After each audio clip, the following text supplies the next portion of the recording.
नमस्कार, मी प्रियंका। आजच्या व्हिडिओमध्ये आपण बघणार आहोत एरोस्पेस इंजिनियर म्हणजे काय, आपल्याला एरोस्पेस इंजिनिअरिंग करण्यासाठी एलिजिबिलिटी क्रायटेरिया कोणता लागतो, त्याच्यासाठी आपल्याला फीस किती लागते, त्याच्यामध्ये कोणकोणते कोर्सेस असतात, आपल्याला जॉब ऑपॉर्च्युनिटीज कोणकोणत्या क्षेत्रात भेटू शकते आणि आपल्याला सॅलरी किती राहील। तसेच एअरक्राफ्ट, स्पेसक्राफ्ट आणि सिस्टीम डिझायनिंग तयार करणे किंवा रिसर्च ऑफ मॅन्युफॅक्चरिंग हे देखील याच्यामध्ये शिकवलं जातं।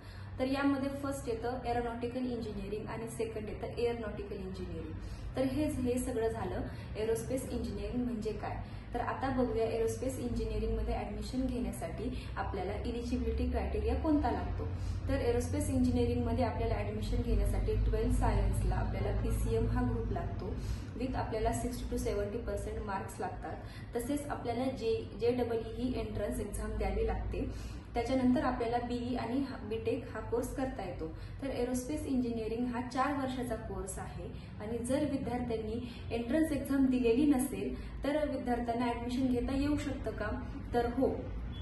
भारतात अशा खूप साऱ्या युनिव्हर्सिटीज आहेत ज्या आपल्याला JEE एंट्रन्स एक्झाम दिलेली नसताना सुद्धा आपल्याला एरोस्पेस इंजिनिअरिंग मध्ये ऍडमिशन देतात। तर आता बघूयात की आपल्याला एरोस्पेस इंजिनिअरिंग मध्ये कोर्सेस कोणते कोणते आहेत।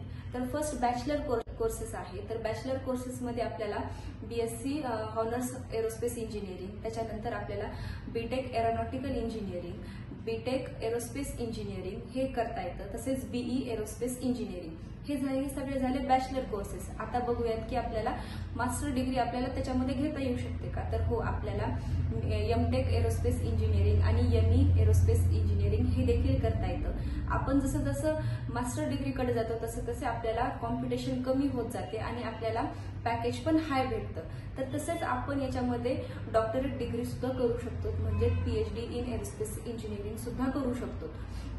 तर हे सगळं झालं आपल्याला कोर्सेस किती आहे। तर आता हे सगळे कोर्सेस करण्यासाठी आपल्याला त्याच्यासाठी फीस किती लागते। गव्हर्नमेंट कॉलेजेसला ऍडमिशन घेतलं तर आपल्याला 3 ते 5 लाख रुपये फीस लागते आणि जर आपण प्रायव्हेट कॉलेजेसला जर ऍडमिशन घेतलं तर आपल्याला 8 ते 10 लाख रुपये किंवा 10 ते 12 लाख रुपये फीस लागते। तर याच्यामध्ये आपल्याला आता जॉब ऑपॉर्च्युनिटीज कोणकोणत्या क्षेत्रामध्ये भेटू शकतात। तर फर्स्ट आहे एरोस्पेस डिझायनर चेकर, सेकंड आहे एअरक्राफ्ट प्रोडक्शन मॅनेजर, थर्ड आहे मेकॅनिकल डिझायनर इंजिनियर, फोर्थ आहे असिस्टंट टेक्निकल ऑफिसर आणि फिफ्थ आहे एरोस्पेस इंजिनियर। आता या सगळ्यामध्ये आपल्याला जॉब ऑपॉर्च्युनिटीज भेटू शकतात। तर हे सगळे जॉब ऑपॉर्च्युनिटीज भेटल्यानंतर आपल्याला सॅलरी किती राहील, तर आपल्याला सॅलरी 6 ते 15 लाख रुपये पर इयर आपल्याला सॅलरी राहते। म्हणजे आपल्याला 40 ते 50 हजार रुपये पर मंथ आपण एरोस्पेस इंजिनिअरिंग केल्यानंतर कमवू शकतो। जर आपल्याला एक्सपिरियन्स असेल तर हेच पॅकेज आपल्याला हाय होतं, म्हणजे आपण लाखो रुपये सुद्धा महिन्याला कमवू शकतो जर आपल्याकडे एक्सपिरियन्स असेल तर।